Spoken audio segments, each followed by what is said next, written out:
Report है और काफ़ी बुलिश रिपोर्ट, आउट परफॉर्म की कॉल आ गई उनकी तरफ से एल&टी पर और टारगेट प्राइस भी देखिए अच्छा खासा बढ़ा दिया है। 4,176 रुपये प्रति शेयर के टारगेट प्राइस, यानी कि 19% का अपसाइड पोटेंशियल अगर आप कंपेयर करें लास्ट ट्रेडिंग प्राइस से तो उनको नजर आ रहा है सीएलएसए को एल&टी में। अब वो कह रहे हैं कि रिजल्ट काफ़ी अच्छे थे।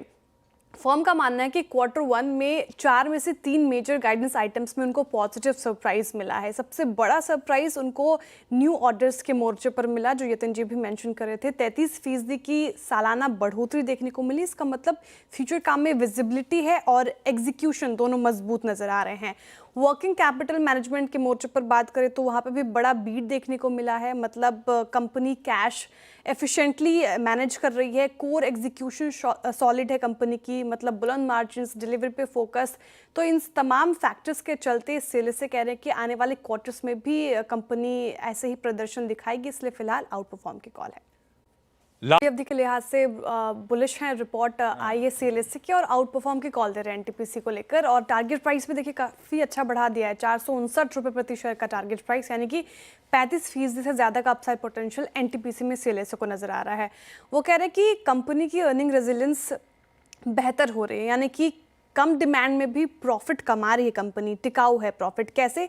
तो Q1 में आप देखिए प्रॉफिट 5% बढ़ा, जबकि पार डिमांड 4% गिरी थी। इसके साथ ही एनटीपीसी की अपनी जनरेशन भी 7% घटी थी, तो इसके बावजूद वो प्रॉफिट में रहे और 5% की बढ़ोतरी इनफैक्ट देखने को मिली। सबसे बड़ा सरप्राइज सीएलएसए ये मान के चल रहे हैं कि फाइनेंशियल ईयर 26 और 28 के लिए कंपनी ने 2.5 लाख करोड़ प्लस कैपेक्स का अनाउंस किया है।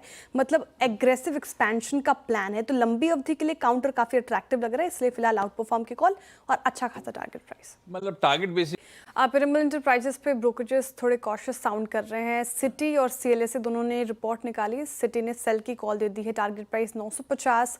सीएलएसए कह रहे हैं आप फिलहाल होल्ड कर सकते हैं, 1200 के टारगेट प्राइस आए हैं। लेकिन सिटी 26% का डाउन साइड पोटेंशियल नजर आ रहा है उनको। वो कह रहे हैं कि Q1 में प्रॉफिट तो देखने को मिला कम क्रेडिट कॉस्ट और एसोसिएट इनकम की वजह से, लेकिन मैनेजमेंट ने एमएसएमई, अनसिक्योर्ड लोन और यूज्ड कार फाइनेंस में रिस्क बढ़ने की बात कही है, जो कि कंसर्निंग फैक्टर है।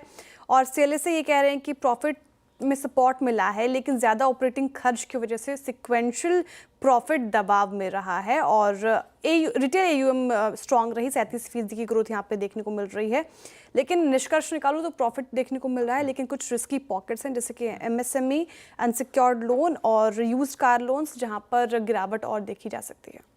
ओके रहे हैं। नोमरा ने न्यूट्रल की कॉल दे दी है, टारगेट प्राइस 2285। और सिटी ने तो कहा है कि आप सेल कर सकते हैं लेवल्स पे 2150 तक के कॉल आ गए हैं। तो दोनों ही अगर आप टारगेट प्राइस देखें तो ट्रेडिंग प्राइस के नीचे के ही हैं। नोमरा कह रहे हैं कि वॉल्यूम ग्रोथ 3.9% रही, जो कि उनके एस्टिमेट्स के ही करीब था। डिमांड रिवाइवल के इनिशियल साइंस दिख रहे हैं, लेकिन नोमरा ये मान के चल रहे हैं कि ये सारी चीज़ें इंप्रूवमेंट ऑलरेडी मार्केट में फैक्टर्ड इन है, यानी कि बड़ी अपसाइड की अब उम्मीद इन स्तरों से नहीं नजर आ रही है। और सिटी कह रहे हैं कि वॉल्यूम और वैल्यू ग्रोथ के बीच गैप फिलहाल बना है, यानी कि प्रॉफिटेबिलिटी में जंप जल्द नहीं दिखेगा। तो ये कंसर्न है, अपसाइड पोटेंशियल बेसिकली अब यहाँ से एशियन पेंट्स में नजर नहीं आ रहे हैं ब्रोकरेजेस को।